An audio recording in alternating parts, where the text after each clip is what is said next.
Okay, so as promised, we're going to show you how the proper way to fry bacon so that it comes out all the same and comes out good, perfect. Um, I always, when I get a pack of bacon, I always cut it into thirds anyway. And so that's why I have these small pieces. But I cut it into thirds, and it used to be, it was a pound of bacon, like 16 ounces, but nowadays it's gone down to 12 ounces. But the point I want to illustrate here is that they're not all going to be done at the same time. You can't just, okay, the bacon's done and take it out. You've got to kind of fuss over it a little bit, and you've got to look like this one here. All right, I'm going to pull this right up in there, hopefully that you can see. This one's definitely done here. And this one is still pretty raw. So you just got to kind of do it. I'm going to grab this done one out and put it on my plate over here to drain. There we go. So you just got to kind of watch over it. This is going to be making, this is the first step in the German potato salad. So while we're waiting for we're cooking the bacon that we're going to be using in the German potato salad,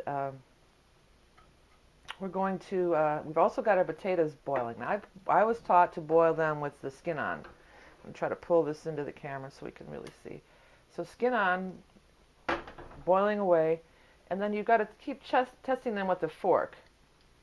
And as soon as the fork goes in easily, then they're done. In the meantime, I'm keeping an eye on this bacon. And again, so far, there's only one piece that's done. So you can't just say, oh, the bacon's done and pull it all out, because it's not. It's going to be a little bit of an individual thing. And so I'm going to keep after this, and we'll come back in a little bit. And we're going to, as soon as all the bacon's done, we're going to move it over here to drain and cool. And we're going to save the grease, because we're going to fry our onions in the grease. But right now, I'm just doing the bacon, and the potatoes, they got a little ways to go. Okay, so I boiled the potatoes in this pan with the skins on until a fork goes in easily, like that. Then you know that they are ready to, they're done. And then you run cold water over them, let them sit in the water and cool down so they're easy to peel. I know I've seen people do it like on the fork with hot, but I don't really know why you'd want to do that. I've got one of these, you know, flat, what is this called, a paring knife, but it has, so you don't have serrated, it doesn't cut your thumb. And you just kind of go at it and take off all those peels. I save the peels because the dogs like them. I know dogs, it's crazy, but my dogs really love these potato peels, so I save them for that. Now, I was looking online, and the variations in these German hot potato salad is incredible, how the different variations. See, there's a little bad spot, obviously, you want to cut that off. No, dogs don't mind it. And there's such a variation, and all the ones that I've had have all been very similar. My first encounter with German potato salad was with a lady named Elsie. Now, and she was from Germany, and she came over, I think, like, she married a GI and came to America, and she was a good friend of the family. I knew her ever since I was a child. But she showed me, this is basically Elsie's recipe, okay? But also, like, my ex-mother-in-law, she made hot or warm German potato salad also, but also made it very similar, just a tiny slight variance of Elsie's recipe. And she is like Hungarian in German or something. So these are two ladies that come from, what you'd think would be authentic, but the things I've been seeing online are so varied and different. I don't know where they're coming from. Now, when I was over in Germany, here's the totally ironic part of it all. I did get to go to Germany, and we were in Stuttgart, Germany, and over there, now, this was before smartphones, too, so we got there and we didn't know how to read the menus. So we had a lot of surprise foods come our way, because so basically, I think I just ordered whatever the daily special was at this restaurant. It was in the hotel that we were staying at, and I was like, oh, it's the German potato salad, finally, because I did want to try how they make it out there authentically, and here, ironically, here it is. It's still this exact same recipe, pretty much. It looked and it tasted just like it, but they served it cold.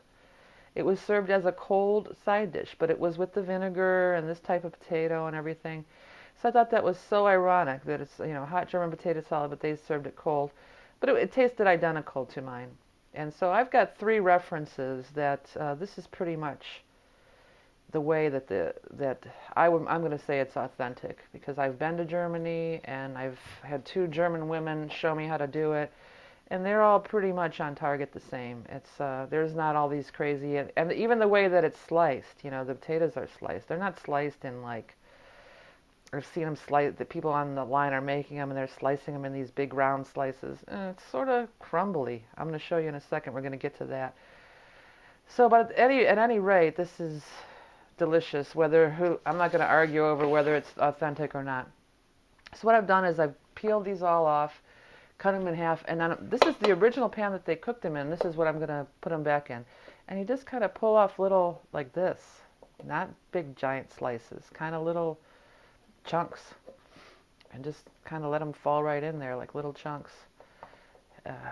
And then we're going to re-add all the other ingredients back into it and cook them down.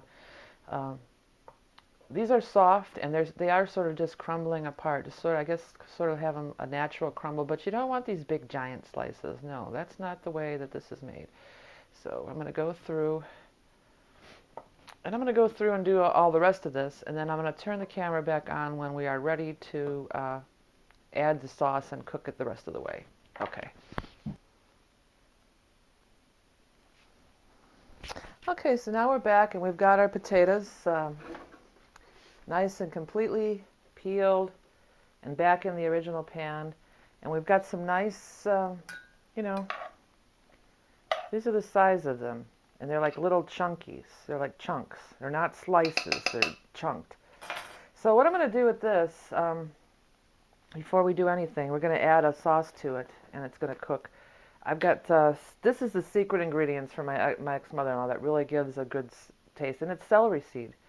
So I'm going to sprinkle this liberally. A liberal sprinkling, would that be the correct grammar? I'm going to give a liberal sprinkling of, so they're coated. You can see there, it almost looks like, there's a good amount on all of them. One more little sprinkle. Okay. So these are just your boiled and peeled potatoes with a sprinkling of celery seed.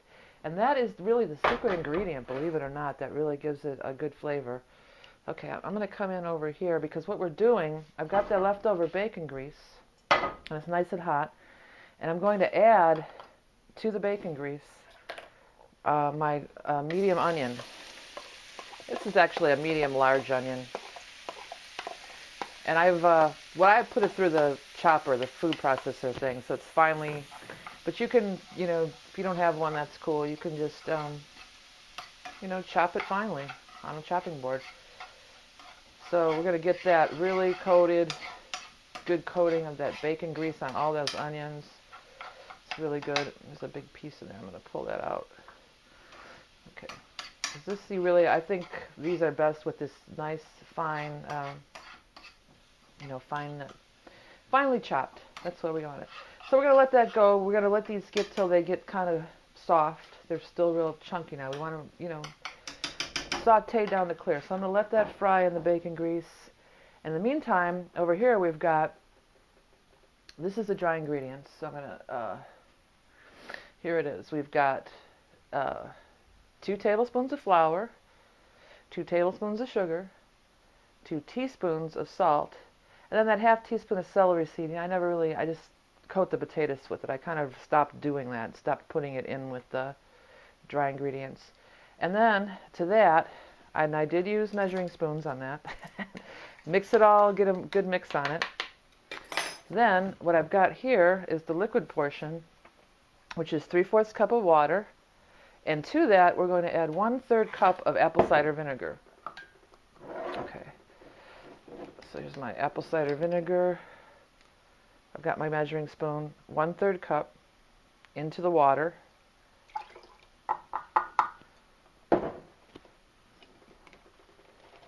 And where is my fork?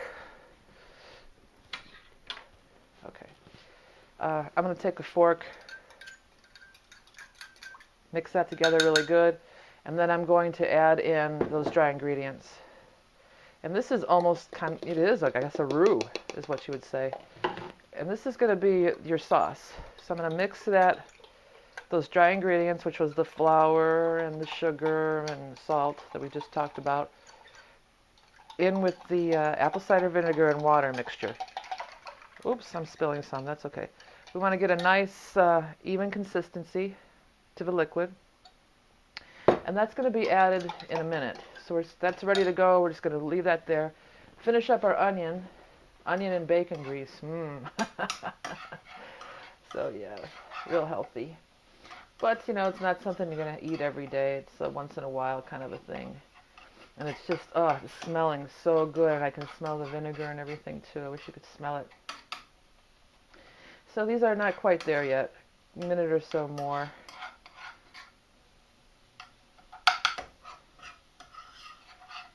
Oh, there goes my towel.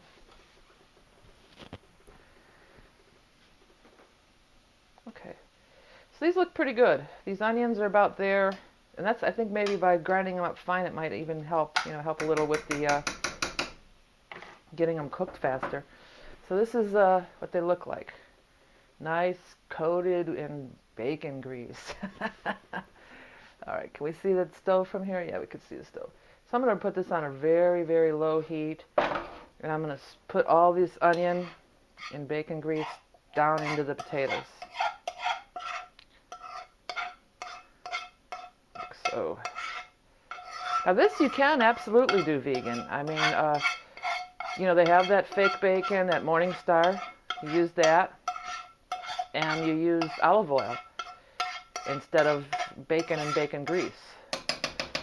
So you would use how I've done it before, and I heard they have bacon flavored olive oil, but I've not come across it anywhere. Okay, so here we go. We're going to get that all mixed in there really good. Those onions. Now, if you want to add pepper, this would be the time to add pepper. I don't like pepper, so I don't put any in. And now we're going to add this liquid stuff right in there. And then the final thing is our original bacon that we cooked and crisped, and then I've cut it into little tiny pieces. And that goes back in there too. So now it's just to cook on a very low. I'm going to stir this all together, give you a good look at what it's like. So right now there's a lot of liquid in there. But when we're done, we're going to cook this slowly, and then when it gets nice and thick, it's going to be a nice thick, like almost creamy, I guess, yeah, creamy consistency. Okay, so I'm going to return this to the stove, and we're going to come back to it. One more thing about the vegan. So if you want to go vegan on this, what you do is you cook the Morningstar bacon, and then you put it in olive oil, and you let it soak for quite a bit, so that olive oil really gets that bacon flavor kind of infused in it. You could even let it set like overnight, put it in the fridge overnight. Okay, so how we have the German potato salad, and it's cooked down, and it's got a nice kind of a creamy consistency. See, all that liquid is kind of turned into a nice thick creamy coating all over all the potatoes, and it's perfectly delicious. We're going to plate it up and take a picture. And also, all the ingredients will be featured at the end of this video. You can get the ingredients in the correct proportions. And it's a beautiful, delicious, hot, or also called warm, German potato salad. Okay, enjoy.